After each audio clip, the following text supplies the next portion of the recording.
got another episode for you today. Before we begin, please make sure you're liking the video. Make sure you're subscribed if you're not already. 33% of you not subscribed. Nearly a third of you. What are you doing? Hit that notification bell and make sure you're part of the One Leeds Clan. If you want to become a member, you can get a little emoji by the side of your name. You can, your comment will get read out first on all of our live streams as well. Guys, it is well worth it if you've got a comment that you want to get validated by me and the gang. Definitely well worth it. We've got the debrief as well coming tonight. The first live show in quite a while, actually. I'm looking forward to that, previewing the massive bumper game tomorrow night against Leicester City. Really excited for that. So make sure you're tuning in tonight from 7 p.m. Me, Oscar and Gabe going at it yet again. Make sure you're around for that one. As well, Patreon, we've got another episode being uploaded today of the podcast. Today it is The General. Make sure you're checking out over there. Shout out to Claude and shout out to a few new members who have just joined as well. So yeah, guys, all that admin just out the way there. So let's get on to today's news. It looks like Liverpool's Martin Diggle has been appointed the new academy director at Leeds United. Diggle has worked for Liverpool for almost 5 years as their head of coach development, supporting coaches across their academy. Before joining the Reds, he worked for the Football Association for 9 years, latterly as their head of professional game coach development. The role involved delivering professional game qualifications and CPD. At Leeds, he will replace Adam Underwood, of which we all know, who was promoted to head of football operations in July 2023. The move was part of a restructure following the takeover of the club by the 49ers Enterprises. This saw Steinson arrive from Spurs as technical director. Underwood was at the helm when Leeds were promoted to Category 1 status in 2020.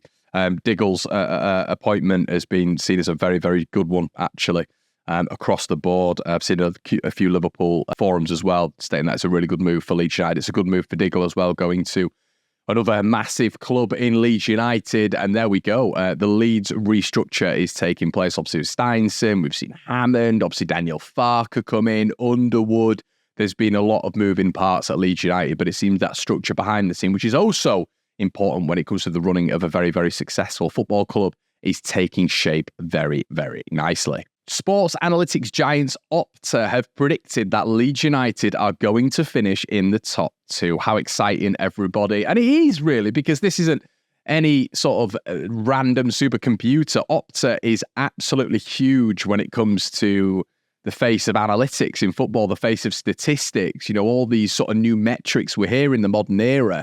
These guys are the pioneers of it, really. They're a go-to for a lot of analytics-based sites, analytic-based channels. They are the go-to. So Opta predicting that Leeds United are going to finish in the top 2 is very, very exciting. Let me just read to you a little snippet from that. Leicester retain a 98% chance of promotion, with the odds decreasing as you go down the table. Southampton's recent defeats to Bristol City and Hull saw them slide from 2nd to 4th, denting their odds to 18% chance of going up.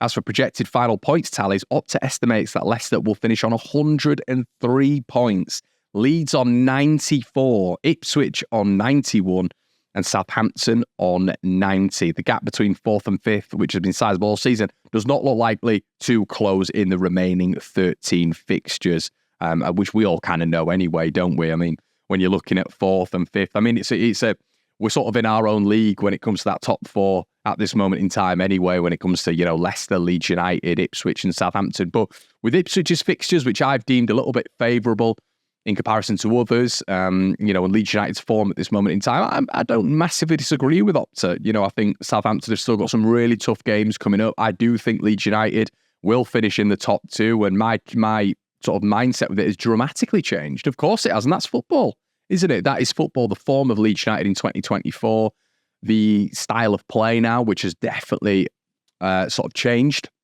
in my opinion, in terms of how we can play. The dynamism, the confidence, the fluidity, the partnerships have all been developed massively at Leeds United's, Leeds United HQ there. So I'm really, really confident at this moment in time. Leicester, I think we'll beat Leicester tomorrow night, the kiss of death potentially, but I'm just that confident, as the players are, the staff are, you guys all are.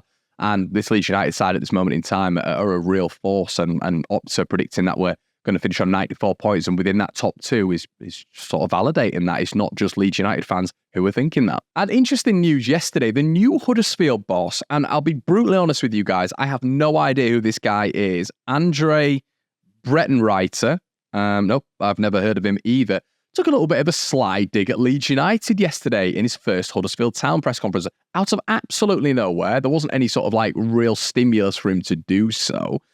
He said, yes, I read the newspaper yesterday and they told everyone about Huddersfield and me because of David Wagner. And this is in Germany. This is the new Huddersfield boss talking about the German notoriety when it comes to Huddersfield Town. Obviously, he is German.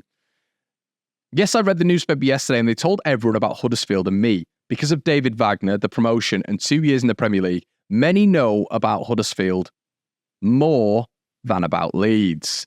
Now, Andre, I was in Cologne not long ago.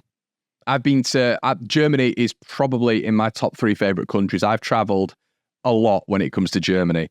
There is an abundance of Leeds United fans in Germany. I can tell you that for a fact. In Cologne itself, I couldn't believe how many people recognized me from the channel, but also I recognized 2 or 3 people just walking around Cologne with Leeds shirts anyway in broad daylight, which was a bit mental, to be honest with you. Not one of the sort of famous German sort of landmarks. I mean, I love Cologne in particular. It's a massive city, of course. When you're looking at Berlin and Munich, they're probably the hallmarks really of when you're looking at Germany. But Leeds are massive in Germany. I can tell you that for a fact. The amount of times I was contacted out there, can I watch a game with you? Can I do this? Can I do that? And there is huge forums when it comes to German Leeds fans and a lot of, expats out there as well. So yeah, Huddersfield Town in any regard can't even, tie a shoelace of Leeds United when it comes to the grandeur of each club. Huddersfield Town are a small tin pot town who nobody cares about. Leeds United are a Goliath when it comes to the size of the club globally. And we've not even dipped our toe into the global market yet in terms of expanding the club. The 49ers will have a project of 5, 6, 7 years, 10 years of expanding Leeds United. That will happen, especially if we get to the Premier League. Let's not compare tin pot Huddersfield and mighty Leeds United, please. You're comparing OPTA's predicted Leeds United total points and what Daniel Farke got with Norwich in that famous season when he lifted the trophy with them. 94 points. 94 points he got with that Norwich side. And what's interesting is Farke's spoken regularly about the problem with Norwich City and the Premier League. They didn't extend contracts, they didn't really build on the infrastructure, and they didn't bring in good players, really, when you're looking at the general sort of like look at that Norwich City side, which hampered the manager. And at the time, there was a lot of criticism of Daniel Farke not adapting, not being pragmatic. But when you take a step back and actually look at that side competing in the best league in the world, when you're not developing whatsoever, you're going to face a massive problem. And this is why I consistently talk about not trying to get carried away with this side. We've got a nice framework, nice structure, but when we get to the Premier League, there has to be so much work put in to keeping this squad in the division. Let's hark back to when Daniel Farke's side did get promoted. It was the first time, obviously, 94 points. They beat Leeds 3-1 at Ellen Road, where we could barely touch the ball. Pat Bamford getting the goal for Leeds United. But them and Aston Villa obviously went up. And the reason I'm bringing Aston Villa into it is because obviously Villa won the playoffs, didn't get the automatics, but Villa went up. And in the summer, they spent 150 million. In the winter, they spent 40 million quid. And they just stayed up by the virtue of a goal line decision, which should not have been given against Sheffield United. So, and when I mean that, obviously, Sheffield United should have had that goal given at Villa Park. But the reason I'm bringing that up is because even when you can spend upwards of 190 million quid in the division and you don't have Marcelo Bielsa, it's very, very difficult for you to go up to that division and just guarantee safety. We've got 94 points. That means we're going to stay up in the Premier League. That means, by sort of law of us getting that amount of points and just tearing away the Championship, that means that we're going to go up to the Premier League and just stay up with 2 or 3 additions. It was not going to happen like that. Leeds, Daniel Farke, everybody knows that this side needs serious investment. And Aston Villa continued to invest. And that's what the 49ers have got to do. Unfortunately, it is a money game that we are in at this moment in time when it comes to the Premier League. And it will continue to be like that. It is a cash cow. The mid-below teams in the Premier League at this moment in time literally have a mass amount of squad depth and a mass amount of investment. You look at Bournemouth in recent times, the amount they've ploughed in to their squad depth is ridiculous. But you've got to go into the Premier League and seriously invest. And that is something that fans and the Daniel Farke obviously realises it, but it is going to be a sort of a £190 million and above potential investment when Leeds get to the Premier League for the 49ers. As I've mentioned at the start, infrastructure, contract extensions, and buying players in. It's going to be a massive, massive development if Leeds are to get to the Premier League, and that cannot be taken lightly. So guys, that's going to be it from me here at One Leeds. Please make sure you like on the video. Make sure you subscribe, and as always, check on over our Patreon account. The link's in the description below. Check on SofaScore as well, everybody. SofaScore is so good and so worth it. And we're talking about OPTA earlier. This, in a strange sort of way, is a little bit of a free version of OPTA. It's well worth it. Download it. Link in the description below. Affiliate link with One Leeds. Make sure you do that, everybody. It gives you all your momentum bars. Your preview's already up there for Leeds Leicester. Make sure you check that out. Guys, it's been an absolute pleasure. Like, comment, subscribe, as I've said. See you in a bit.